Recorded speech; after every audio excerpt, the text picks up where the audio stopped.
കൂട്ടുകാരെ നമസ്കാരം. കുഞ്ചൻ നമ്പ്യാർ എഴുതിയ ഊണിന്റെ മേളം എന്ന കവിതയാണ് ഞാൻ ഇവിടെ ചൊല്ലുന്നത്. സദ്യയുടെ വർണ്ണനയാണ് ഈ കവിതയുടെ പ്രധാന വിഷയം. ഊണിന്റെ മേളം. കുറിയരി വെച്ചു വെളുത്തൊരു ചോറും കറികളും ആശു വിളമ്പി നിരന്നു. നെറുനൈ ശർക്കര നേന്ത്രപ്പഴവും ചെറുപപ്പടം ഒരു പത്തിരിനൂറും. ആനച്ചുവടൻ പപ്പടം ഒരു വക തേനും നല്ലൊരു പഞ്ചാരപ്പൊടി. ചേനക്കറി ചില പച്ചടി കിച്ചടി പാനകം ഒരു വക നാരങ്ങാക്കറി. മാങ്ങ പച്ചടി ഇഞ്ചി പച്ചടി ചേന വറുത്തും പയറു വറുത്തും.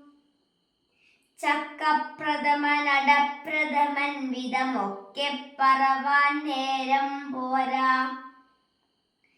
പാലും തൈരും മോരും പലവക കോലാഹലതരം എന്തു ചെയ്യാം. കൊണ്ടാ പപ്പടമെന്നൊരു ദിക്കിൽ കൊണ്ടാ പഴമെന്നങ്ങൊരു ദിക്കിൽ. ചക്കപ്രഥമൻ കൊണ്ടാ വളരെ ശർക്കരയുണ്ടമ്പത് കൊണ്ടാ. പച്ചടി കൊണ്ടാ കിച്ചടി കൊണ്ടാ പഞ്ചാരപ്പൊടി ഒരു പറ കൊണ്ടാ.